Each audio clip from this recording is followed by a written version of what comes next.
खेती ਕਾਨੂੰਨਾਂ ਦੇ ਮੁੱਦੇ ਤੇ ਹਰਸਿਮਰਤ ਕੌਰ ਬਾਦਲ ਨੇ ਕੇਂਦਰ ਤੇ ਨਿਸ਼ਾਨਾ ਸਾਧਿਆ ਤੇ ਉਹਨਾਂ ਕਿਹਾ ਕਿ ਕੈਬਨਿਟ ਮੰਤਰੀ ਰਹਿੰਦੇ ਹੋਏ ਉਹਨਾਂ ਖੇਤੀ ਆਰਡੀਨੈਂਸਾਂ ਦਾ ਜ਼ੋਰਦਾਰ ਵਿਰੋਧ ਕੀਤਾ ਹੈ। ਦੱਸਦੇ ਕਿ ਇਹਨਾਂ ਖੇਤੀ ਕਾਨੂੰਨ ਨੂੰ ਲੈ ਕੇ ਜਿੱਥੇ ਕਿਸਾਨ ਲਗਾਤਾਰ ਡਟੇ ਹੋਏ ਨੇ ਉੱਥੇ ਹਰਸਿਮਰਤ ਕੌਰ ਬਾਦਲ ਨੇ ਇਸ ਨੂੰ ਲੈ ਕੇ ਕੇਂਦਰ ਤੇ ਨਿਸ਼ਾਨਾ ਸਾਧਿਆ ਕਿਹਾ ਹੈ ਕਿ ਕੈਬਨਿਟ ਮੰਤਰੀ ਰਹਿੰਦਿਆਂ ਹੋਇਆਂ ਉਹਨਾਂ ਖੇਤੀ ਆਰਡੀਨੈਂਸਾਂ ਦਾ ਜ਼ੋਰਦਾਰ ਵਿਰੋਧ ਕੀਤਾ ਹੈ। ਉਹਨਾਂ ਕਿਹਾ ਕਿ ਸਰਕਾਰ ਵੱਲੋਂ ਗੱਲ ਨਾ ਸੁਣਨ ਤੇ ਕੈਬਨਿਟ ਅਹੁਦੇ ਤੋਂ ਉਹਨਾਂ ਨੇ ਫਿਰ ਅਸਤੀਫਾ ਦਿੱਤਾ।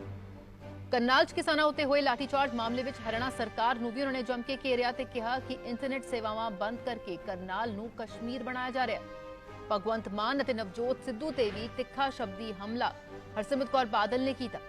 तो जिथे केंद्र सरकार ते निशाना साधिया उत्ते ही भगवंत मान ते नवजोत सिद्धू ते भी उन्होंने तिखे शब्दी हमले करदियां कहा कि दोवें कलाकार ते दोहां दी लड़ाई सिर्फ कुर्सी तक ही सीमित है।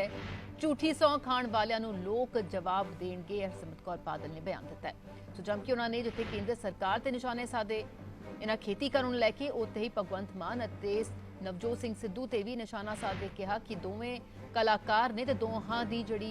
दौड़ है वह कुर्सी तक है, लड़ाई सिर्फ कुर्सी तक सीमित है। झूठी सौं खाण वालियां नूं लोक जवाब देणगे, हरसिमरत कौर बादल ने बयान दिता है। 3 जून को जब ये ऑर्डिनेंस आया था उस दिन ही कैबिनेट में पुरजोर तरीके से मैंने पूरी कैबिनेट को, प्रधानमंत्री जी को समझाने की कोशिश करी कि किसानों के मन में इन तीनों कानूनों के खिलाफ बहुत ज़्यादा शंकाएं हैं और बहुत सारे उनके मन में खदशे हैं। और आप कृपा करके कम से कम एक हफ़्ता, अगले हफ्ते की मीटिंग के लिए आप कैबिनेट में आप डेफर कर दीजिए, किसानों को बुला के उनसे समझ लीजिए। लेकिन अकेली आवाज़ होने के नाते वहाँ पे सुना नहीं गया, बल्कि ये कहा गया कि जब तक ये खेतीबाड़ी मंत्री ने कहा कि जब तक ये पार्लियामेंट में कानून नहीं बनता है तब तक इसका कोई असर नहीं होगा और कानून बनाने से पहले हम ये सारे खदशे एड्रेस कर लेंगे। उस टाइम मैं ये कह सकती हूँ कि जो इनकी नीयत, गलत नीयत थी, वो 3 जून से लेके 17 सितंबर को जब मेरा 1 साल पूरा अब होने वाला है, जब मैंने रिज़ाइन दिया, क्योंकि उन 2-2.5 महीनों में जितनी हमने कोशिश करी, चाहे नड्डा जी के पास गए, चाहे तोमर जी, क्योंकि बीच में मध्य प्रदेश के इलेक्शन आ गए थे, तोमर जी उधर बिजी हो गए, खेतीबाड़ी मंत्री के जितने चक्कर लगाए, होम मिनिस्टर साहब से, प्रधानमंत्री से, सबसे कोशिश करी कि जैसे कैसे ये किसानों के बीच में और सरकार के बीच में बातचीत होकर मसला हल हो जाए और ये मसला आगे ना बढ़े। लेकिन मैं यही कह सकती हूँ कि सरकार के जो भी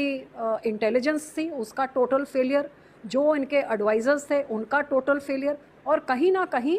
सरकार ज़मीनी हकीकत से इतनी टूटी हुई थी कि जो हकीकत हमें नज़र आ रही थी, और रिज़ाइन के एक दिन पहले जब अगले दिन पार्लियामेंट में आ रहे थे उस दिन भी नड्डा जी को, राजनाथ जी को, तोमर जी को, तीनों को बैठा के मैंने कहा कि मेरा तो रेजिग्नेशन तैयार है क्योंकि मैं इस बिल का हिस्सा नहीं बनूंगी। लेकिन आप सबको मैं आग्रह करती हूँ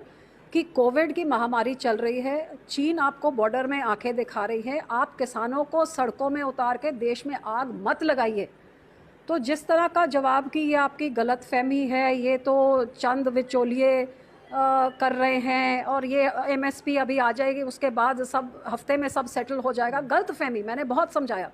लेकिन नहीं माने। पार्लियामेंट में भी सुखबीर जी ने लास्ट एफर्ट किया कि आप सेलेक्ट कमेटी में भेज दीजिए, लेकिन जिन्होंने मन ही बना लिया था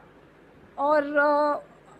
फिर हमने अपना जो स्टैंड लिया वो देश के सामने है। और मैं ये कह सकती हूँ कि एक सेंट्रल मिनिस्टर ने रिज़ाइन करके पूरे देश का ध्यान इस मुद्दे पे केंद्रित किया। जो मुद्दा सिर्फ पंजाब तक सीमित था उसको नेशनल मुद्दा शिरोमणि अकाली दल ने बनाया, जिस करके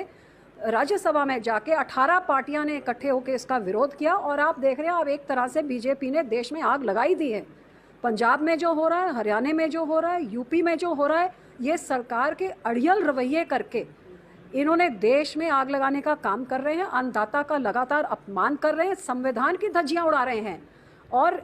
एक तरह से डेमोक्रेसी को डिक्टेटरशिप तरफ लेके जा रहे हैं। और इसका मुझे बड़ा इस बात का बहुत दुख है कि जिन लोगों ने आपको ये सारी कुर्सियां और ये पावर्स और ये ओहदे जिनके वोट से आप बने हैं, आज आप उनके ऊपर डंडे बरसाएं और सिर फोड़ने के आदेश दें और फिर जोर जबर करके इंटरनेट बंद करके जो आपने कश्मीर में किया अब आप सारे देश में लागू करना चाहते हैं। देखिए, भगवंत मान हो, नवजोत सिद्धू हो,